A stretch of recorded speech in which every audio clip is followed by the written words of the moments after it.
ابن جوزی روایت کرتے ہیں کہ ہرات میں ایک سادات فیملی تھی۔ خاتون جوانی میں بیوہ ہو گئی، بچوں والی تھی۔ تنگ دستی آئی تو انہوں نے سمرقند کی طرف ہجرت کی۔ وہاں پہنچی تو لوگوں سے پوچھا کہ یہاں کوئی سردار، کوئی سخی ہے؟ لوگوں نے بتایا کہ یہاں 2 سردار ہیں، ایک مسلمان ہے اور ایک آتش پرست۔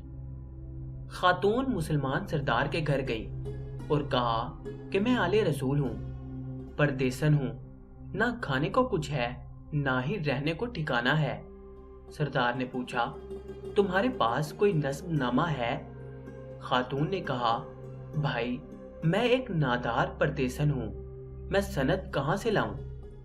وہ کہنے لگا یہاں تو ہر دوسرا آدمی کہتا ہے کہ میں سید ہوں، آل رسول صلی اللہ علیہ وسلم ہوں۔ یہ جواب سن کر وہ خاتون وہاں سے نکلی اور مجوسی سردار کے پاس گئی، وہاں اپنا تعارف کرایا۔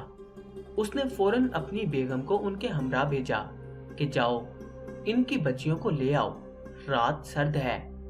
خاتون اور ان کی بچیوں کو کھانا کھلا کر مہمان خانے میں سونے کے لیے جگہ دے دی گئی۔ اسی رات کو مسلمان سردار نے خواب دیکھا کہ رسول صلی اللہ علیہ وسلم جنت میں سونے سے بنے ایک خوبصورت محل کے دروازے پر کھڑے ہیں۔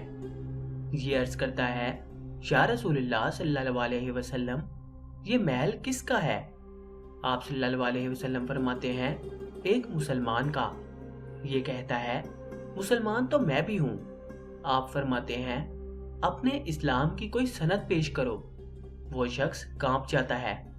آپ صلی اللہ علیہ وسلم فرماتے ہیں میرے گھر کی بیٹی تیرے دروازے پر چل کر آئی اور تو نے اس سے سادات ہونے کی سند مانگی، میری نظروں سے دور ہو جا۔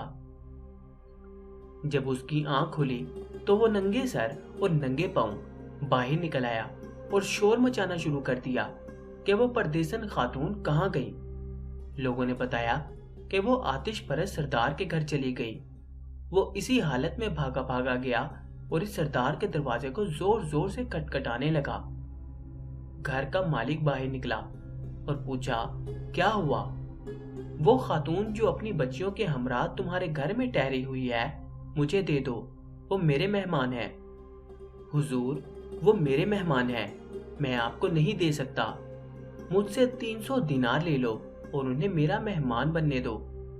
مجوسی سردار کی آنکھوں میں آنسو بھر آئے، کہنے لگا بھائی میں نے بن دیکھے کا سودا کیا تھا، اب تو دیکھ چکا ہوں، اب تمہیں کیسے واپس کر دوں؟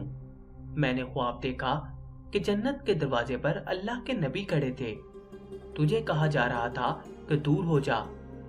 اس کے بعد رسول خدا صلی اللہ علیہ وسلم میری طرف متوجہ ہوئے اور فرمانے لگے کہ تو نے میری بیٹی کو کھانا اور ٹھکانہ دیا، تو اور تیرا سارا خاندان بخش دیے گئے ہیں، سب کے لیے اللہ تعالیٰ نے جنت کا فیصلہ کر دیا ہے۔